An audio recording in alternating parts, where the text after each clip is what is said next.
2020-2021 अख्खं जग स्तब्ध करणारं वर्ष. या काळात मानवी इतिहासातील सर्वात मोठं संकट आलं. या संकटाचं नाव होतं कोरोना. एप्रिल 2021 पासून कोरोनाची जी लाट आहे ती प्रचंड वेगानं अहमदनगर शेवगाव तालुक्यामध्ये प्रचंड वेगाने आणि एकूण सर्वत्र बेडची टंचाई, प्रचंड हॉस्पिटलचे दर आणि हळूहळू औषधाची अनुपलब्धता आणि कोणत्याही हॉस्पिटलला फोन केला तर बेड फुल. जे 3,000-4,000चं रेमडेसिवीर पार 40-50 हजारापर्यंत त्याची विक्रीची किंमत प्रत्यक्ष मार्केटमध्ये आहे. जगण्यासाठीची ही धडपड मन सुन्न करणारी होती. त्यात सामाजिक जाणीवेतून अमरापूर इथं सर्वसामान्यांसाठी कोविड सेंटर उभारण्याची संकल्पना उदयास आली. प्रत्येक सामाजिक कार्यात सहभागी होणाऱ्या ॲडव्होकेट शिवाजीराव काकडे साहेबांनी ही संकल्पना अंमलात आणण्याचं ठरवलं. ह्या सगळ्या परिस्थितीचं लक्षात आल्यानंतर अमरापूर येथेच कोरोनाचं एखादं रुग्णालय उपलब्ध करून दिले, इमारत उपलब्ध करून दिली, त्यासाठी स्टाफ उपलब्ध करून दिला, सेवाभावी कार्यकर्ते उपलब्ध करून दिले तर हे डॉक्टर आणि आपली टीम इथं हे सगळं मिळून खूप चांगल्या स्वरूपाचं कार्य करता येईल. या भूमिकेतून रामनवमीचा मुहूर्त पाहून आम्ही अमरापूर येथे कोविड केंद्र म्हणण्यापेक्षा ग्रामीण गरिबांचं कोविडचं हॉस्पिटल त्या ठिकाणी सुरू केलं.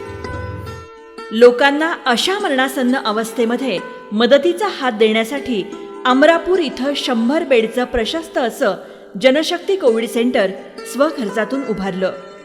कोणत्याही कोविड सेंटरला MBBS डॉक्टर असल्याशिवाय परवानगी मिळत नव्हती. परंतु डॉक्टर श्वेता फलके यांनी मोठ्या मनानं हे कोविड सेंटर उभारण्यासाठी परवानगी दिली. अमरापूर महाविद्यालयाच्या प्रशस्त प्रांगणामध्ये हे कोविड सेंटर उभारलं होतं.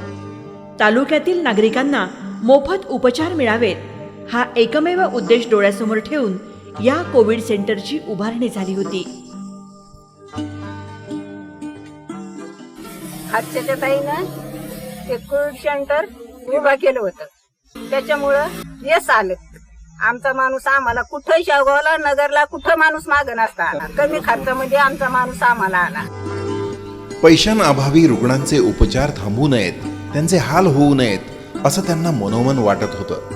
त्यांच्या या सत्कार्यात त्यांना अनेक स्थानिकांची मदत मिळाली. सामान्य माणसं काय काय करू शकतात. त्या ठिकाणी एक वायरमन होता, तर त्या वायरमॅननं हे रुग्णालय सुरू झाल्यानंतर दुसऱ्या तिसऱ्या दिवसापासून जमत त्या पद्धतीनं कुठं कांदे आणून दे, भाज्या आणून दे अशा स्वरूपाची त्यांनी त्याची भावना व्यक्त केली आणि एवढं सांगितलं की माझं नाव कुठं काही येऊ देऊ नका. काहींनी धान्याचे पोते दिले, काहींनी तेलाचे डबे दिले. आपल्या शेवगावच्या तहसीलदार मॅडम यांनी देखील सगळ्या 110 पलंगला बेडशीट आणून दिले. आमच्यासोबत काम करणारे ज्या ज्या व्यक्ती होत्या की त्यामध्ये प्रामुख्यानं कुटे सर, अजय नजर, सामाजिक कार्यकर्ते राजेंद्र कोटफोडे आणि कांबळे, त्याची सगळी टीम. तिथले मग प्राचार्य मगर सर असतील, अगदी प्राचार्यापासून शिक्षक असतील, नंतर चतुर्थ श्रेणी कर्मचारी आहेत राजेंद्र नागरे यांनी त्या ठिकाणी खूप सहकार्य. कोरोना रुग्णांसाठी सर्वात महत्त्वाची गोष्ट असते ती म्हणजे त्यांना मिळालेला मानसिक आधार. हाच मानसिक आधार या ठिकाणच्या रुग्णांना ॲडव्होकेट शिवाजीराव काकडे, सौ हर्षदा काकडे, डॉक्टर्स, नर्सेस तसंच इथं सेवाभावी काम करणाऱ्या सर्वच कार्यकर्त्यांनी दिला. ज्यावेळेस आम्ही इथं आलो त्यावेळेस शिक्षक, स्टॉफ, नर्स व बाकीचे जे कामगार असतील ते काय करायचे, आम्हाला जसं कोरोनाच नाही झाला अशा पद्धतीने आमच्या जवळ यायचे, बोलायचे, गप्पा मारून हसून खेळून त्यांच्या टायमिंग झालं ते जायचे. म्हणजे नुसतं सालानीच नाही नीट होत, त्याला जे प्रेम आहे ते प्रेम सुद्धा भेटलं गेलं पाहिजे आणि ते इथून भेटते. ही जी मानवी स्पर्शाची भावना आणि मानवी सानिध्याची भावना वाईट टाकली गेली होती माणसं, तर त्यांना फक्त प्रेम दिलं गेलं आणि ते सगळं म्हणजे डॉक्टरकडे तर स्टाफ नव्हता. आम्ही काही त्यांनी त्यांच्या पद्धतीनं 2-3 नर्सेस आले, परंतु आमचे 8 ते 10 कार्यकर्ते या आजाराला तोंड दिलं तर हा आजार फार मोठा नाही ही भावना आमच्या सगळ्यांची मनाची तयार झाली. त्यांच्यासोबत काम करणाऱ्या नर्स आणि शाळेचा संपूर्ण स्टाफ रुग्णांच्या सेवेसाठी सज्ज झाला होता.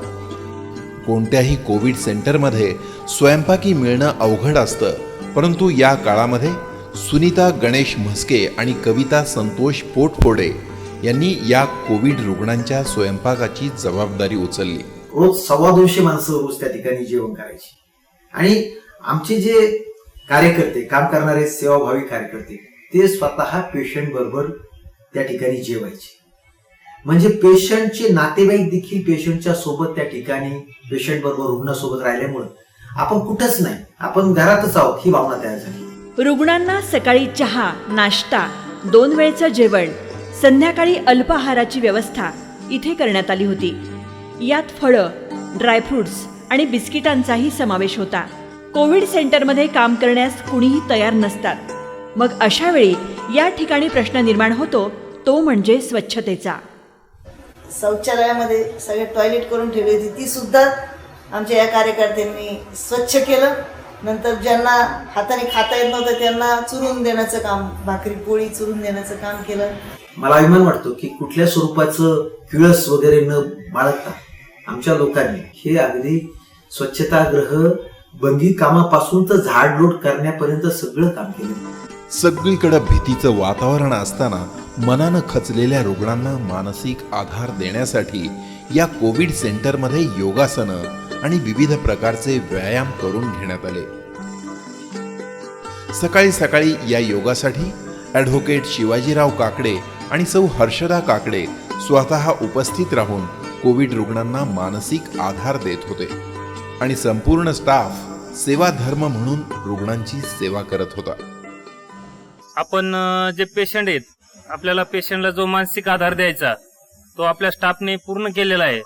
पूर्ण केलं म्हणण्यापेक्षा आपला जो स्टाफ आहे तो ज्या पेशंट सोबत बॅटबॉल असेल, योगा असेल, हे आपल्या स्टाफने हे पूर्ण काम केलेलं आहे. हे कोविड सेंटर नसून आपलं कुटुंबच आहे की काय, अशी भावना प्रत्येकाच्या मनामध्ये होती. शेवगाव तालुक्यासह इतर जिल्ह्यातून देखील अनेक रुग्ण या ठिकाणी आले होते. मला गर्व वाटतो की जत जिल्हा सांगली, बार्शी जिल्हा सोलापूर, उस्मानाबाद, भूम, श्रीरामपूर, नेवासा तालुक्यातल्या असंख्य खेड्यापाड्यातली माणसं होती. पण अगदी नगर जिल्ह्यातले पुंतांबा, नेवासा, पाथर्डी, शेवगाव, राहुरी आजूबाजूच्या सगळ्या तालुक्यांना शेवगाव पाथर्डीसह सगळ्यांनी या सगळ्या रुग्णांची सेवा करायची आम्हाला संधी मिळाली. मी पुणे पिंपरी चिंचवड मधून आलो.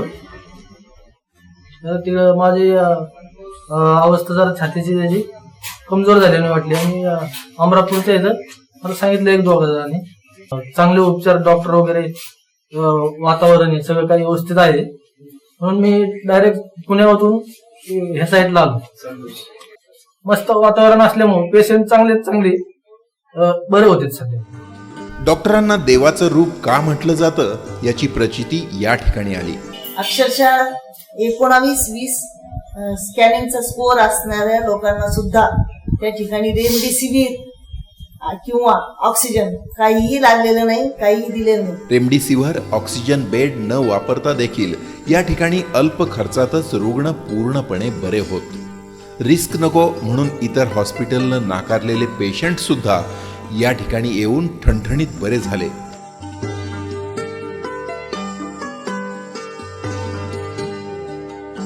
काही रुग्ण तर 80-90 या वयोगटातील होते. परंतु अमरापूर येथील या कोविड सेंटरनं अशा रुग्णांना आधार देऊन त्यांच्या मनात एक ऊर्जा निर्माण केली, एक विश्वास निर्माण केला.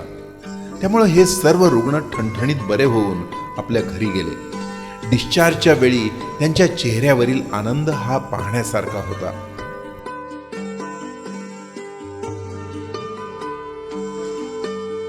कोविडमध्ये दगावलेल्या त्या पेशंटचा मुलगाच जेव्हा अंत्यविधीची जबाबदारी झटकतो, तेव्हा या कोविड सेंटरमधील राजेंद्र पोटफोडे आणि कार्यकर्ते यांनी एकत्र येऊन शास्त्रोक्त पद्धतीनं स्वखर्चानं हा अंत्यविधी पार पाडला. तेव्हा माणसाने माणसाशी माणसासम वागणे या ओळींची प्रचिती येते.